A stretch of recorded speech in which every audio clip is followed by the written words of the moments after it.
Glad you could make it. Thanks for joining me.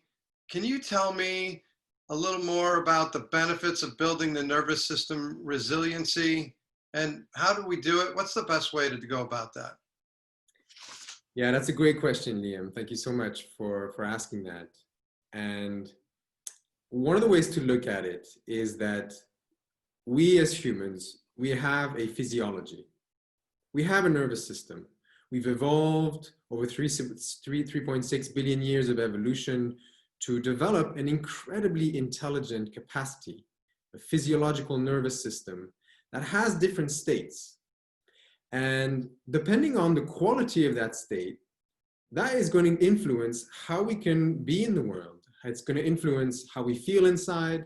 It's going to influence all of our choices in terms of our life plans, our relationships, our work, etc. The nervous system is really at the core of how we can engage with the world in a meaningful or in a really problematic or pathological way. So the resiliency of our nervous system, our capacity to be with charged sympathetic arousal, as it's called, the capacity for us to sustain challenge without going into places where we feel overwhelmed or withdrawn or really taken over by our physiological responses of fight or flight. Well, that's going to be really important. It's going to determine our quality of life. It's going to determine our choices. It's going to determine the quality of our relationships and our engagement in the world. So how do we do it, right? That's your question. How do we get there? How do we get to a place where physiologically we're able to have a capacity that's strong enough such that we can be with challenge in a way that perhaps even feels joyful? Not just capacity to bear it, but actually engage with it in a playful, intimate way. And that's the genius of our social engagement system. And there's various theoretical frameworks that we can go into, but the basic, one basic principle that works really well most of the time, and perhaps if you like, we can try it out in a couple of moments. Yeah, let's do it. It's this idea of broadening our quality of attention, right? So there's this theory from Fredrickson, broaden and build, which describes that when our physiology, when at the level of our affect, we're in a space where we are experiencing some positivity, some pleasure, some joy, that has the tendency to broaden our quality of attention. Neurophysiologically, we know attentional abilities grow in the spectrum of what the number of stimuli they're able to take in through those positive affect. And that works the other way around, whereby we can then train ourselves to broaden our attention, and that supports our physiology to get into a place of peacefulness or joy or happiness. So why don't we give it a try, hey? Yeah, let's do it. Take us there. Okay.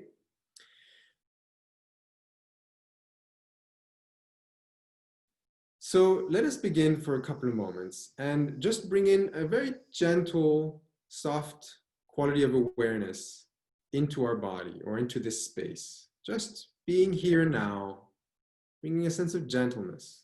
And you can do this, Liam, and if you're watching with us, you can also play around and engage with us as you wish. Bringing it's just a soft quality of awareness of what's happening in our body, our posture, sitting, lying, here and now. We can close our eyes, keep them open. Very nice. And I'll ask us now, if our eyes were closed, just to open them. And what I'll invite us to do is, we're probably watching the screen right now, as you are and I am, Liam. And what I'll invite us to do is to very gently, very softly, to broaden the quality of our attention to include maybe the background. So we can still watch the screen if we like, and at the same time we're opening up to the background, to what's behind, to what's around. So we're sort of enabling our visual qualities to connect to our environment in a really spacious and spontaneous way.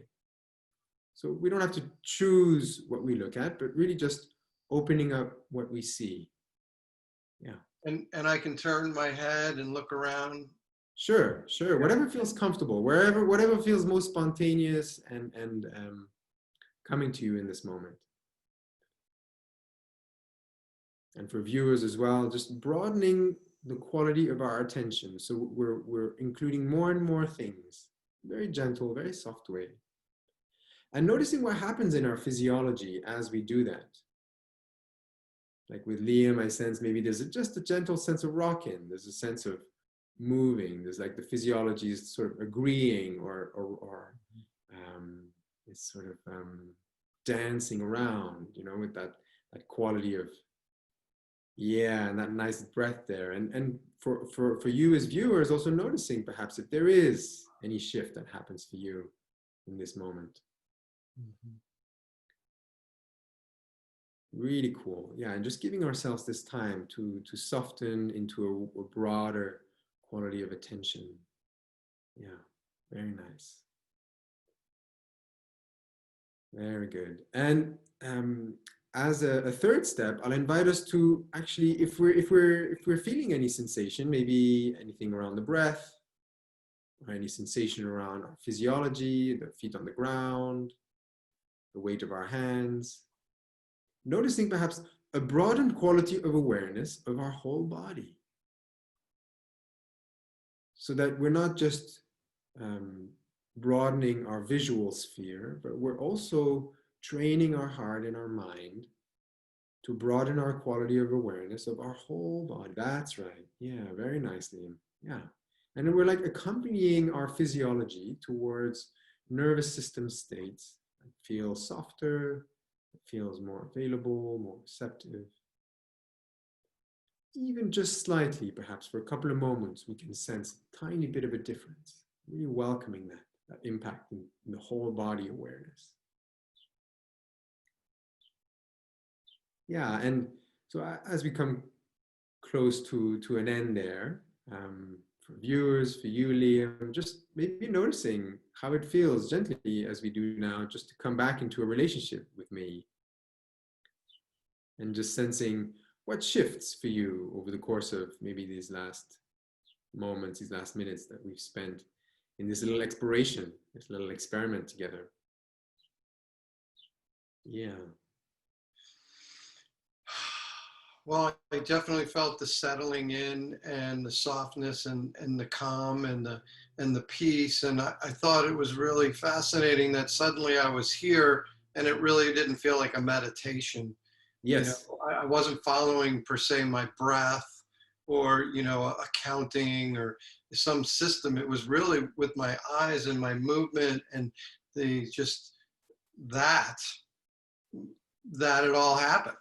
Exactly. So there's a sense of just connecting to what's here without having to do something. There's no strong sense of efforting. Yeah.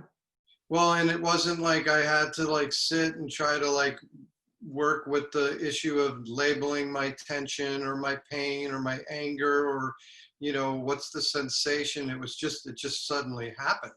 Yeah, exactly. And you know, that's a really key point, is that actually our physiology have this incredible capacity, intelligence, and wisdom to actually find their way towards greater levels of peace. And this is actually a more natural state of our being as mammals with this very evolved nervous system qualities. Yeah, and I noticed there was also like a gentle rocking that started actually quite soon for you. Yeah. And How that's was that for you, Liam? it's a wonderful thing. That's usually when I'm like really locked into my I'll call it goodness, the vibration. And Nice.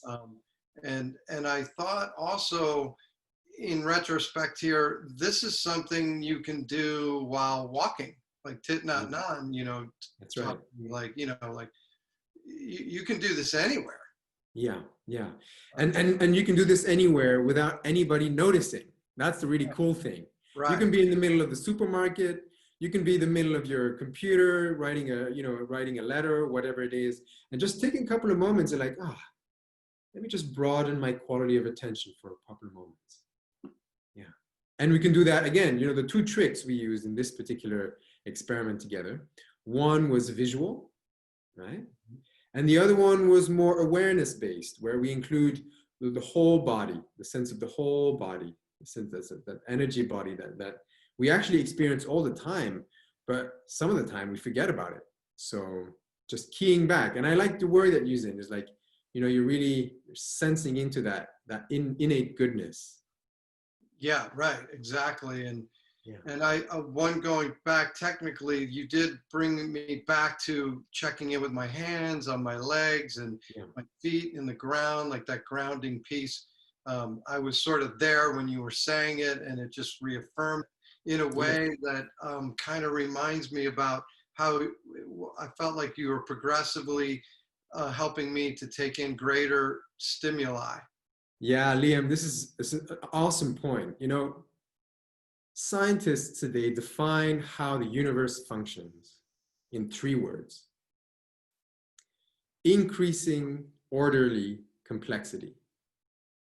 There's this movement of our universe to gradually expand, to unfold. And our system actually has that very same quality, where we're constantly complexifying, we're constantly elaborating, we're constantly growing and developing, right? And so when we're able to do that with our attention, you know, our cognitive ability, our attentional regulation, our physiological state then really shifts into a space where we're actually going in the direction that our whole universe, our whole cosmos is moving towards. So we're becoming more in tune with finer frequencies, more elemental, more universal frequencies of matter, of our physical universe. And so that is a really key principle of how we broaden. And in NeuroSystemics, then, actually, that's one of the key principles that we use in order to map out all of the areas of development, including our immediate experience, somatic, affective, cognitive, relational, spiritual, our relational experiences with our close ones, families, colleagues, and then also a wider sense of our being in the society. Because even though we might not feel it every moment, our society impacts us, and we impact our society. And so seeing the relationship from a systems framework, the relationship between how I wake up in the world and how I wake up in the world actually impacts the world. There's a strong sense of belonging and meaning that can come from that, you know, which counters really a strong sense of the meaning crisis that we're facing as a species today, and how so many of us feel a sense of meaninglessness and void and emptiness in terms of our purpose, which is such a shame, because we have so much potential actually to key into those dynamics. And NeuroSystemics offers really practical, pragmatic maps, conceptual frameworks to be able to evolve in that direction. Yeah, I'm curious. There's probably a whole lot of science behind this and wisdom of the ages. Are there any that you think we want to highlight today that speaks to just that simple exercise and movement? Yeah, sure.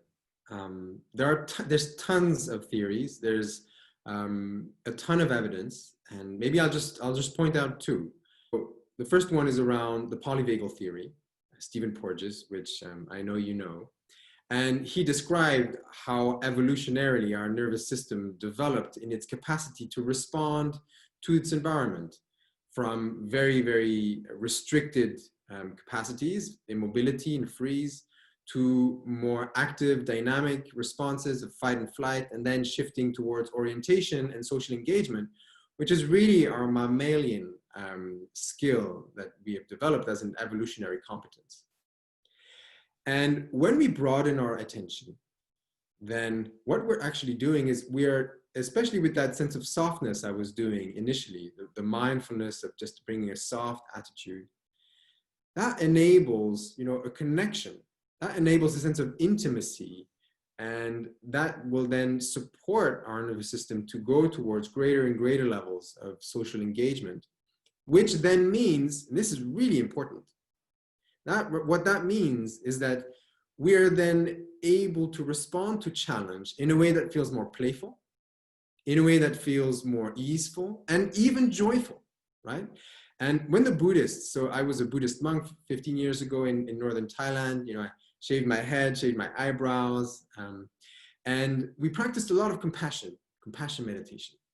And when you get to a place of real compassion, actually, it's not a place that feels pain.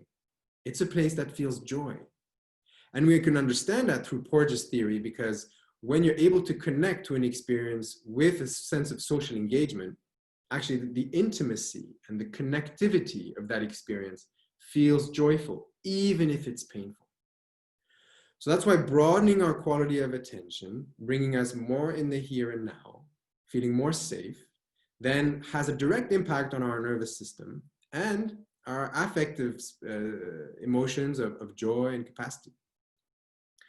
Another theoretical framework is around broaden and build from Barbara Fredrickson. She is one of the most advanced and studious clinical research psychologists around positive psychology in particular. And she says, and this is what I was saying in the very beginning of the video, when you have positive emotions, you're going to have an attentional tendency to have a broader capacity. And so what we do then, we use that, we broaden our attention in order to get positive emotions, right? We do it the other way around because the body-mind network, right, as we know also from Stephen Porges, 80% of our nerves go up and 20% come down.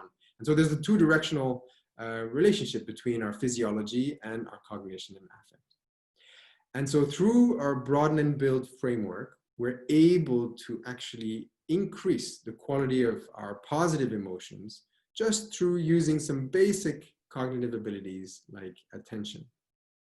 So those would be two frameworks. You know, I could also mention Maslow's theory of needs. I could also mention attachment theory. I could also mention social baseline theory from Cohen and Sbarra.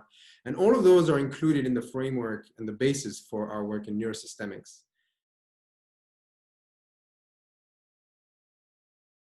Okay, so we've seen some of the theoretical frameworks of what does it mean or how is it beneficial, why it works to broaden our attention.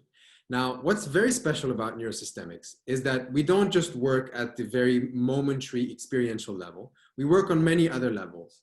And I'd like to show you a chart in order to describe what I mean here. So our momentary experience is here. It's our sense of soul, a sense of sense, the sensing part, where we have our meaning, we have our orientation, sensation, affect, image, sense of awareness. And we're then broadening the quality of attention to include all of those, all of our momentary stimuli. Then we actually broaden our attention to include our sense of self, right? Because all of these stimuli, all of these momentary experiences, they occur within a sense of self. They occur within who we are, like the Boazness or the Liamness or the you-ness that actually embodies all of those experiences. And then we broaden the attention and we include all the people that we are connected with in our lives, right? Because nobody lives alone and nobody actually wants to live alone. We're a social species. This is what's very special about us, and we need each other. So when we broaden the quality of attention to our community, how do we do that? In a group psychotherapeutic context, for example. Well, if one person speaks and they say what's on their mind, you know, they might say what happened today, yada, yada, yada. And then what you can do is to broaden the quality of the attention in the group by asking, oh, let's just say it's you, Liam, that's speaking. You say, oh, Liam just shared how he experienced his day. How does that resonate for everybody in the group? What happens for you as you hear Liam? So you see, we're doing the same principle of broadening the quality of the physiological attention of the individual nervous system organism to that fractal application to the group context of from the individual to the whole group. Right? And we're broadening the quality of attention in that moment through the same principle of following the broaden and build theoretical model. Finally, we have this societal model here, which we include in NeuroSystemics because systemically, we are impacted by our society, and our society is impacted by us. And there's so much suffering and pain that comes from a sense of meaninglessness and hopelessness and a sense of purposelessness, that I have really made it a strong point in terms of how I support individuals, groups, and communities to actually start taking into consideration the systemic aspects, the cultural aspects that we are all embedded in and that all have an impact on us. And so again, we're broadening the quality of our attention to include, basic principles of how our society impacts us and how we can impact our society. And we do that in NeuroSystemics through the Empowerment Forum. So those are the 4 layers. We broaden the attention in terms of our interoceptive experience. We broaden the attention in terms of our whole sense of self, including all of our momentary experience. We broaden our attention from one person or ourselves to our whole group. And then we broaden the attention from our group to our whole civilization, and vice versa, how that works in both directions.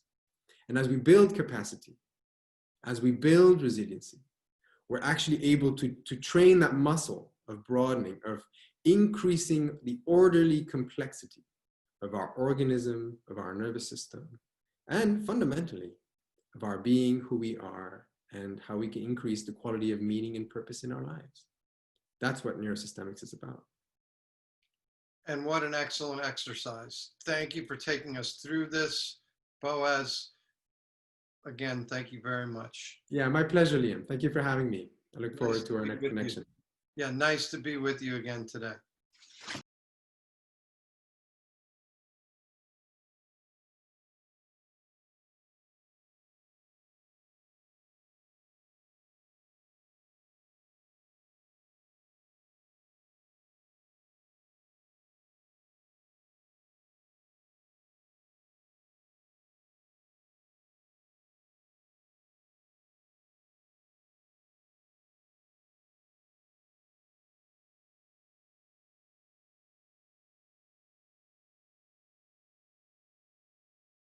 Hi, I'm Liam Bloom with the United States Association for Body Psychotherapy.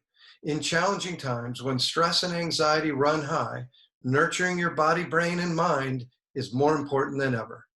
Maintaining presence and equanimity depends on your capacity to mindfully align sensations, emotions, and thoughts. These short somatic exercises, generously offered by our members, teach you how to use your energy, emotions, and awareness so that you can face challenges with confidence and step into your life feeling connected and empowered. Use them for yourself and with your clients.